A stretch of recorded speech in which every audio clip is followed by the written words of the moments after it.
¿Cómo se ejerce el control de convencionalidad por los órganos jurisdiccionales? El 10 de junio del 2011, el artículo primero de la Constitución Federal fue objeto de una importante reforma en el tema de los derechos humanos. Esta reforma impacta directamente en el ámbito de la administración de justicia. Así, este precepto constitucional impone a todas las autoridades la obligación de respetar, proteger y garantizar los derechos humanos reconocidos en la Constitución y en los tratados internacionales en los que el Estado mexicano es parte.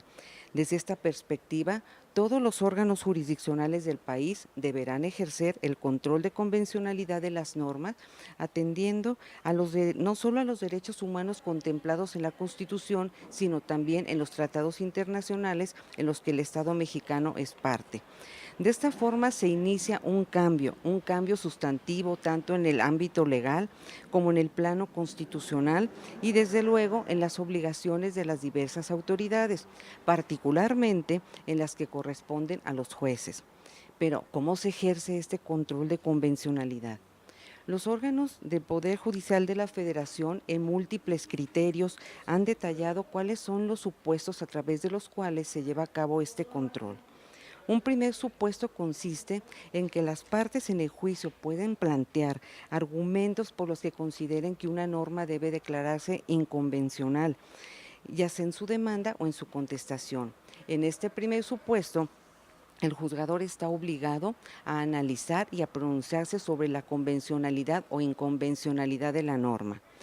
En un segundo supuesto, la autoridad jurisdiccional se pronunciará oficiosamente sobre la inconvencionalidad de una norma de derecho interno cuando estime que ésta es contraria a la Constitución o a los tratados internacionales en materia de derechos humanos en los que el Estado mexicano es parte. Este control de convencionalidad ex oficio se ejerce como un modelo de control difuso de constitucionalidad, lo que implica que no solamente queda a cargo de los jueces constitucionales, sino debe ser ejercido por todos los jueces del país.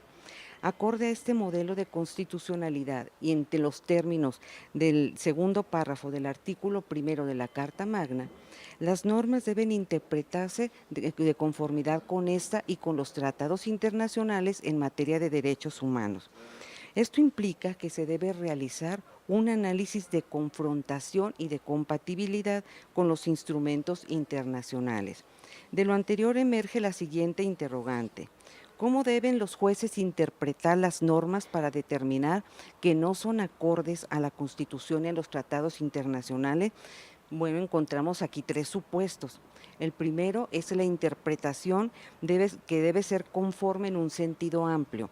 Esto significa que las normas deben interpretarse de acuerdo a los derechos humanos establecidos en la Constitución y en los tratados, favoreciendo en todo momento a las personas la protección más amplia.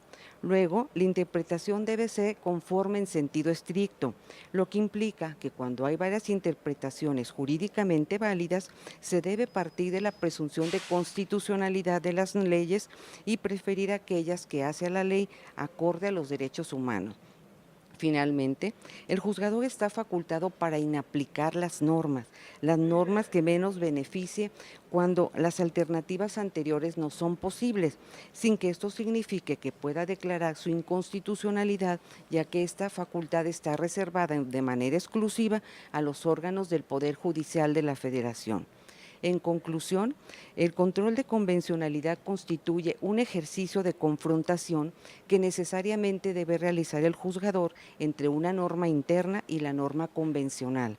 Obligadamente, los órganos jurisdiccionales del país deben llevar a cabo de manera oficiosa el control de convencionalidad y, en su caso, deben inaplicar las normas que sean contrarias a la Constitución o a los tratados internacionales que se refieren exclusivamente a los derechos humanos. Mas esta confrontación de normas no conlleva que las cuestiones planteadas por los gobernados deban ser resueltas de manera favorable a sus pretensiones. Tampoco, ni siquiera por el pretexto de establecer la interpretación más amplia, cuando tales interpretaciones no tienen sustento en las reglas de derecho aplicables, así porque finalmente es conforme a estas últimas que deben resolverse las controversias. Para ampliar esta información podemos consultar, entre otras obras, estas que tenemos aquí a la vista, que son del autor Jaime Arturo Verdín Pérez, en el control de convencionalidad en México, avances, retos y perspectivas, que lo encontramos dentro de esta obra, Derecho Procesal Constitucional, Realidades y Perspectivas, de Editorial Flores, o bien en la obra de Guillermo Pacheco Pulido, Control de Convencionalidad, Tratados Internacionales de los Derechos Humanos, de Editorial Porrúa, así como los diversos criterios que han sustentado los órganos de control de constitucional de la Federación.